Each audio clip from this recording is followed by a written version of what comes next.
what's up guys? Welcome to another Q&A video. It's raining here in Vancouver, but that means it's snowing up in the mountains, and Whistler opens next week, so that's really exciting. And you guys left me a bunch of questions, so let's get into those. The first question, I know it's a lot to ask for, but could you make a video on getting the best gear on a budget? I think the best way to get cheap gear on a budget is to go online to websites like eBay and Craigslist and Kijiji and try to find snowboard deals, and then negotiate with people on the price. You know, you can tell them that you're on a budget and you want to get into snowboarding, and if they can give you a deal. And I think a lot of people will want to help someone get into snowboarding, so they may give you a good price and they may even give it to you for free. So I think that's the best way to get cheap snowboard gear. I've been having problems actually reaching my tail to do a tail grab. I can Indian method grab around the middle of my board, no problem.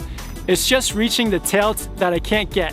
So I've actually got a video on tail grabs, but I think the best tip is to really ollie off the takeoff, because when you ollie, you spring your tail, and when you spring off your tail, it makes it come close to you in the air, and then it'll be right there to grab with your backhand. Maybe it would be fun to introduce the people you often ride with in a video, show their tricks, but also letting them tell their experience so far, funny, inspiring stories, etc. That's a great idea. One of the guys I've been riding with for years is my friend Garrett Oken. I actually used to teach him to snowboard back in the day, and he just came out with a new video part, and I'll put that up in the corner. I just fitted my snowboard stuff, and the boots are really tight. How tight should they be? So I just bought new snowboard boots too, and I tried on 3 different sizes, 9.5, 10, and 10.5. So the 10.5s fit a little bit big, and the way that they felt was my heel was sort of lifting up and down in the boot, and my toes were just barely touching. And I knew that if the boot packs out at all, that they're gonna be too big. And the 9.5s were too tight, and the way that they felt was my heel was really snug in the boot, but my toes were jammed up against the end, and it hurt to walk around in them. And I knew that even if I packed in the boots, they were still gonna be sore to snowboard in. So then I tried on the 10s, and the way that they felt was my heel was nice and snug, and my toes were firmly touching, but it wasn't really painful. But I could tell that once the boots wear in a little bit, my toes will still be touching, and I'm not gonna have a lot of movement. So that's how I knew that it was the right size boot. If your boots are still really tight, then what you can do is take them into the snowboard shop, and they can heat mold them to your feet. What pole do you use for your GoPro? So I recently picked up a Go pole, and the reason I got that one was because it actually extends pretty long. So then if I'm filming myself, it'll get my entire body in the video from the bottom of my board right to the top of my head. And I've recently actually got a new Steadicam pole for my GoPro as well, and it's a brand new technology, and I'm gonna do an unboxing and review video for it soon, so I can't wait to show you guys that. I'm a beginner.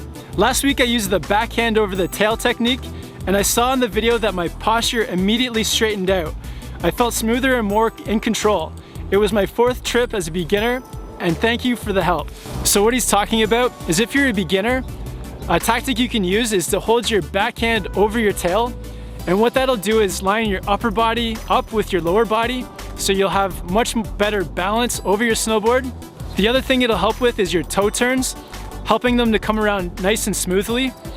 And so that's a great tactic if you're a beginner. Hold your backhand over your tail. What's a good way to get kids over the fear of how high the lifts are? I have 2 sons, 11 and 12. Neither want to go on the lift. Any advice? So in my experience of helping people overcome any fears in snowboarding, the first thing you want to do is project yourself as being very calm and confident, and then people will pick up on that energy, and that'll help them to be calm as well. The second thing you can do is really go over each step of what it is they're afraid of. So for getting on the chair, you can go through what it's going to be like going through the line, and then the process of getting on the chair, what it's going to be like sitting on the chair, and then finally how to get off. So if they know each individual step, then there's no mysteries. And then the final thing you can do is give them an escape route. So you can tell them that, you know, if you get to the front of the line and they decide they don't want to do it, then it's no big deal, and we can just jump out of the line. So taking any pressure off of them of having to do it. So I hope those 3 things help, and keep us updated and let us know how it goes. So thanks for all the questions, guys.